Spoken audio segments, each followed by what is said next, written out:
سبق نمبر 2 ہم آج پڑھیں گے، جس میں حائضہ کے نماز کا حکم، روزے کا حکم، اسی طرح جماع کا حکم، مسجد میں داخل ہونے کا حکم وغیرہ مختلف مسائل ہم پڑھیں گے۔ عبارت آپ دیکھ لیں، پھر ہم انشاءاللہ اس کا ترجمہ کریں گے اور آخر میں اس کی تشریح کریں گے۔ والحیض یسقط عن الحائض الصلاۃ ویحرم علیہا الصوم وتقضی الصوم ولا تقضی الصلاۃ ولا تدخل المسجد ولا تطوف بالبیت ولا یأتیہا زوجہا ولا یجوز لحائض ولا لجنوب قراءۃ القرآن ولا یجوز للمحدث مس المصحف الا ان یأخذہ بغلافہ۔ عبارت میں نے آپ کے سامنے پڑھ دی ہے، اب ہم کریں گے اس کا ترجمہ اور آخر میں انشاءاللہ اس کی تشریح کریں گے۔ ترجمہ دیکھ لیں۔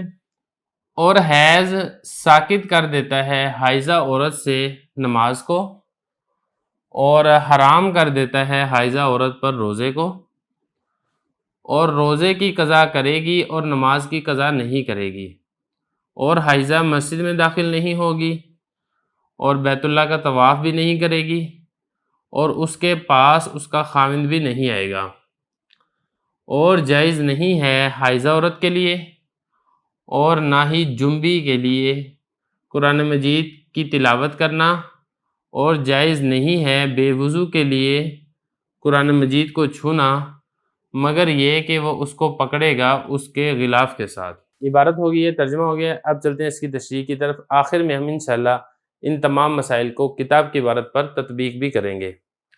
پہلا مسئلہ دیکھیں۔ پہلا مسئلہ یہ ہے کہ حیض حائضہ عورت سے نماز اور روزے کو ساکت کر دیتا ہے۔ حائضہ عورت کے لیے جائز نہیں ہے کہ وہ نماز پڑھے، نہ وہ فرض نماز پڑھ سکتی ہے، نہ وہ سنت نماز پڑھ سکتی ہے، اور نہ ہی وہ نفل نماز پڑھ سکتی ہے۔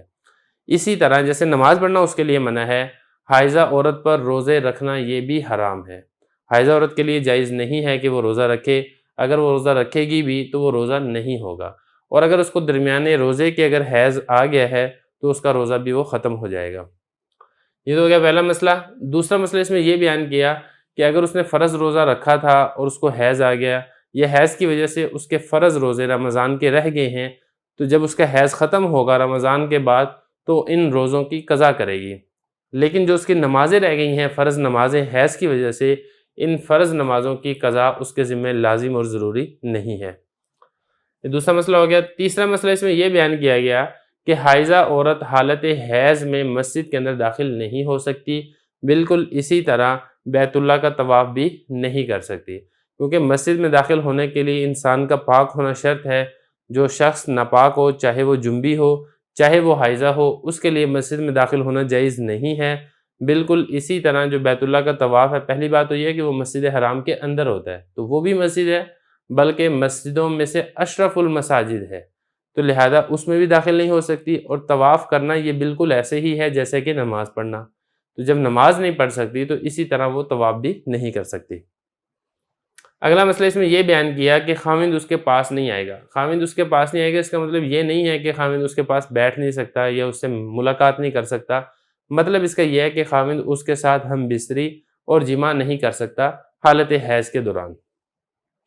اس کے بعد اگلا مسئلہ یہ بیان کیا گیا کہ حائضہ اور جنبی یہ دونوں قرآن مجید کی تلاوت بھی نہیں کر سکتے، کیونکہ یہ ناپاکی کی حالت میں ہوتے ہیں، اور ناپاکی کی حالت میں قرآن مجید کی تلاوت کرنا یہ منع ہے۔ البتہ قرآن مجید کی تلاوت سے ہٹ کے کوئی ذکر اذکار ہے، کوئی تسبیح ہے، وہ کی جا سکتی ہے۔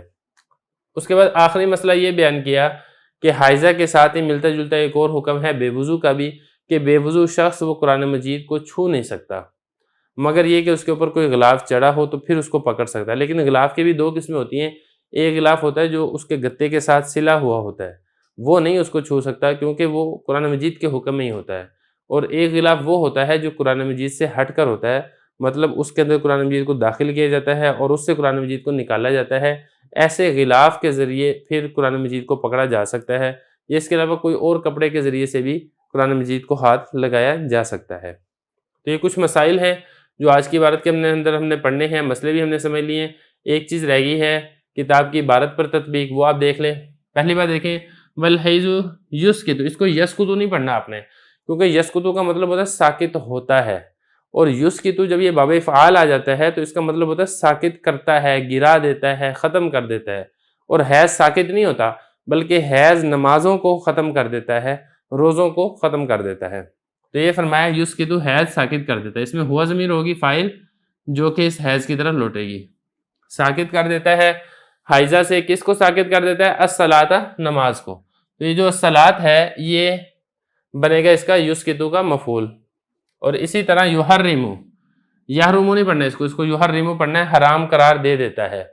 اس میں بھی ہوا ضمیر بنے گی فاعل جو کہ لوٹے گی اسی حیض کی طرف، علیہا، اس عورت پر۔ یہ جو علیہا میں ہا ضمیر ہے یہ والی حائضہ کی طرح لوٹ رہی ہے۔ کس کو حرام قرار دیتا ہے؟ روزے کو۔ یہ جو الصوم ہے یہ یحرمو کا مفعول بن رہا ہے۔ وتقضی، اور وہ قضا کرے گی روزے کا۔ یہ تقضی، اس میں ہیا ضمیر بنے گی فاعل جو کہ اس حائضہ کی طرح لوٹ رہی ہے۔ یہ ساری جتنی ضمیریں ہوں گی نا یہ ساری کی ساری حائضہ کی طرح لوٹیں گی۔ جیسے یہاں پہ تقضی ہے، ولا تقضی ہے، لا تدخلو ہے، لا تطوفو ہے، یہ ساری کی ساری ضمیریں کہ حائضہ قضا کرے گی کس کا؟ روزے کو۔ ولا تقضی الصلاۃ، اور وہ حائضہ نماز کی قضا نہیں کرے گی۔ ولا تدخل المسجد، اور وہ حائضہ مسجد میں داخل نہیں ہوگی۔ ولا تطوف بالبیت، اور وہ حائضہ بیت اللہ کا طواف بھی نہیں کرے گی، یہاں تک۔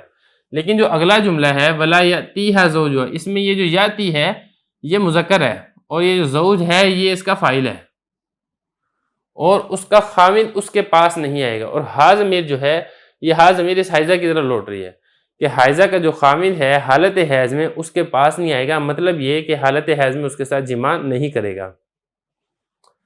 آگے دوسرا مسئلہ بیان کیا، ولا یجوز لحائض، حائضہ کے لیے جائز نہیں ہے، اور ولا لجنوب، اور جنبی کے لیے بھی جائز نہیں ہے۔ جنبی کہتے ہیں جس کو حد سے اکبر لاحق ہوا ہو، جس کے اوپر غسل کرنا فرض ہو جائے، اس کو جنبی کہا جاتا ہے۔